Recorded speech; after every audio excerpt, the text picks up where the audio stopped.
गुरुर्ब्रह्मा गुरुर्विष्णु गुरुर्देवो महेश्वर गुरु साक्षात् परं ब्रह्म तस्मै श्री गुरुवे नमः।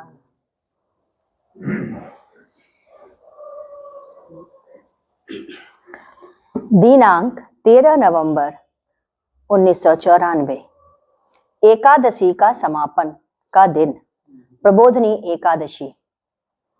प्रबोधनी एकादशी के दिन पिछले वर्ष हम लोगों ने 1 वर्ष का निराजल एवं निराहार एकादशी का व्रत करने का संकल्प लिया। आज उसका समापन का दिन प्रारंभ होना था।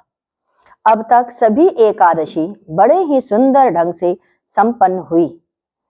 12 नवंबर शनिवार के दिन 2 बजे तक सभी ने भोजन कर लिया और फिर प्रारंभ होता था एकादशी का व्रत। 2 बजे रात्रि को 12 नवंबर को अर्थात 10वीं की रात्रि जल लिया जा सकता, लेकिन एकादशी माने 13 तारीख को व्रत निराहार और निराजल हुआ करता। प्रातः काल तुलसी माला पहनकर विष्णु भगवान का पूजन प्रारंभ हुआ। गुरुदेव ने इस एकादशी समापन के अवसर पर कुछ विशेष कार्य बताए। यद्यपि इनमें से बहुत कुछ हम लोग प्रत्येक एकादशी में हम सब कर रहे थे, परंतु इसमें विशेष रूप से हम लोगों को करना था। पहला, 10वीं के दिन अर्थात शनिवार 12 तारीख को 2 बजे दोपहर के बाद से भोजन नहीं करना है। कोई द्रव्य पदार्थ जल रात्रि के 2 बजे तक ही ले सकते थे। दूसरा, भूमि शयन करते थे। तीसरा, पराय अन्न नहीं लेना। चौथा, विष्णवे नमः का जप निरंतर होते रहना चाहिए। यह जप एकादशी की दोपहर 2 बजे से प्रारंभ हो जाना चाहिए। पांचवा, एकादशी के दिन प्रातः भगवान विष्णु, राम और कृष्ण की मूर्ति पर या चित्र पर तुलसी की माला चढ़ाएं तथा उसकी आराधना और पूजन करें। छठा, मूर्ति के सामने ओम नमो भगवते वासुदेव तथा विष्णवे नमः का एक माला अवश्य करें।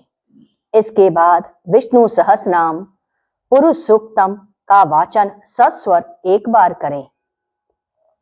सातवां, मां तुलसी को प्रातः ही सिंदूर लगाना, साथ ही साथ भगवान के श्री चरणों में भी सिंदूर देना है। आठवां, एकादशी व्रत करने वालों को मुख्य रूप से स्त्रियों को हरे कृष्णा कृष्णा कृष्णा हरे हरे, हरे राम राम राम हरे हरे। दूसरा, हरे राम श्री कृष्ण गोविंद हरे मुरारे, हे नाथ नारायण वासुदेव। इस तरह का भजन और कीर्तन ढोलक पर सायंकाल करेंगी। जो स्त्रियां यहाँ रात्रि में रहेंगी वह तुलसी के पौधे के सामने दूध चढ़ाएंगी। तत्पश्चात उसकी आरती करने के बाद मां तुलसी की वंदना करेंगी, एक माला सुहाग मंत्र करेंगी तथा इसके समापन विष्णु वंदना से ही करेंगी। 9वां, रात्रि में सभी ने जागरण किया तथा प्रसाद भोजन की व्यवस्था अपने सभी को व्यस्त रखेंगे। हम सभी ने वैसा ही किया। विष्णवे नमः का जप चलता रहा। बीच बीच में हे माधव, हे दामोदर, हे गोविंद, हे कृष्ण का यह भी उच्चारण चल रहा था। हम सब यही कर रहे थे। 10वां, प्रातः उठ करके द्वादशी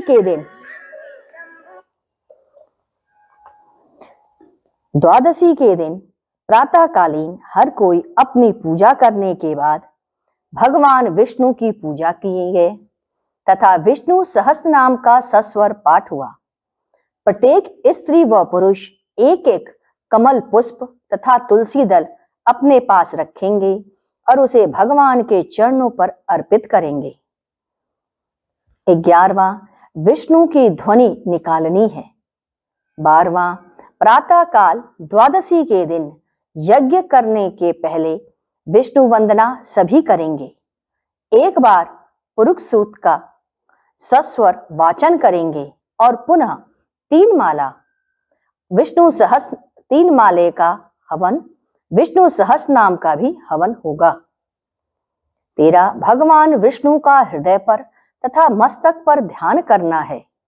हवन के पश्चात पंडित जी सत्यनारायण भगवान की कथा कहेंगे और पुनः हवन करेंगे। तत्पश्चात तुलसी विवाह पंडित जी की उपस्थिति में ही स्त्रियां करेंगी। 4 गन्ना, पेड़ा तथा सिंघाड़ा के साथ हल्दी से बना अल्पना से युक्त होकर के विवाह का कार्य होगा। पंडित जी को भोजन कराएंगे तथा दान व सिद्धा दे करके पंडित जी की विदाई करेंगे। 16वां, स्त्रियां अल्पना के सामने गीत व भजन करेंगी तथा उसके बाद जब उनके पति भोजन कर लेंगे तब उन्हीं की थाली में वह भोजन करेंगे। भोजन करने से पहले प्रत्येक विवाहित स्त्रियां अपने अपने पति के अंगूठे का जल दाएं पैर का वह लेंगी। उसके 17, उसके बाद आरती करेंगी।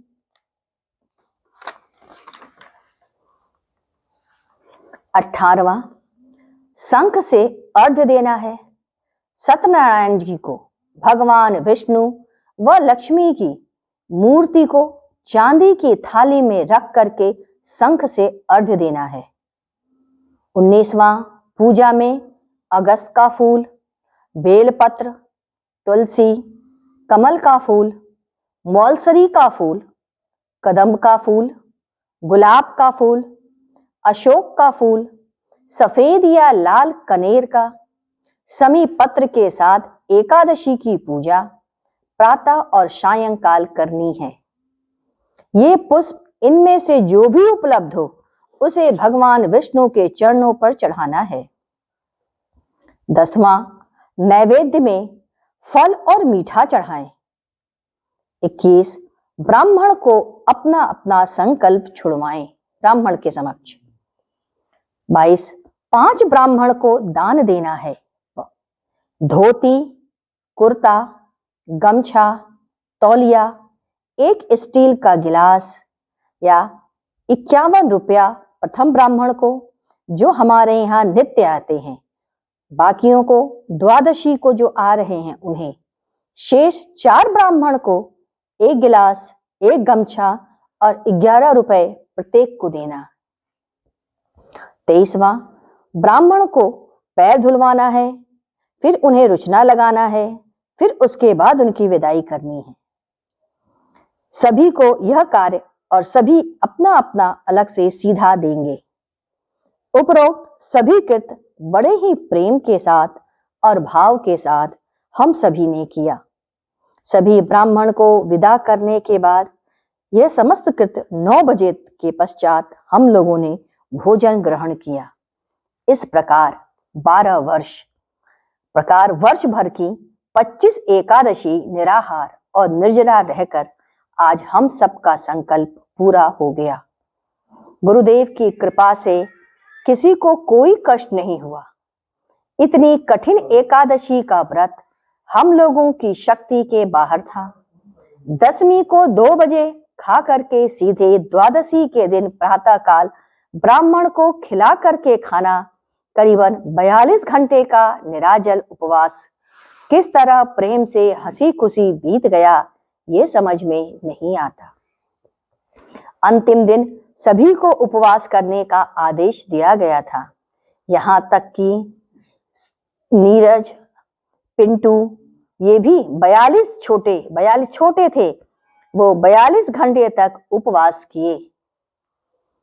इसके पश्चात हम सब ने इस तरीके से 1 वर्ष का एकादशी पूर्ण किया था। आइए कुछ देर गुरु कीर्तन करते हैं, जिसकी कृपा से यह हुआ।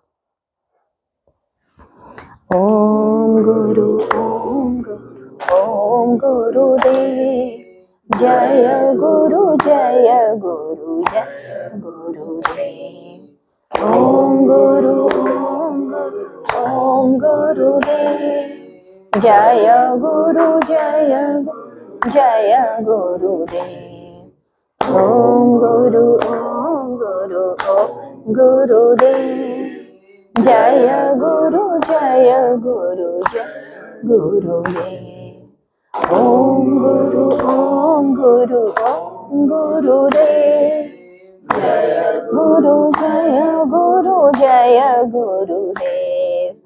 ओम गुरु ओम गुरुदेव जय गुरु जय गुरुदेव।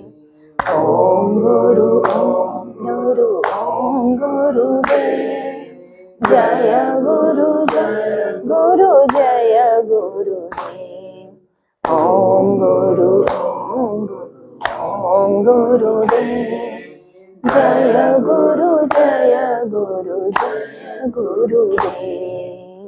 ओम गुरु ओम गुरुदेव जय गुरु जय गुरुदेव। ओम गुरु। बोलिए सद्गुरुदेव भगवान की जय की जय। सद्गुरु तुम्हें शत शत नमन, सद्गुरु तुम्हें शत शत नमन, सद्गुरु तुम्हें शत शत नमन।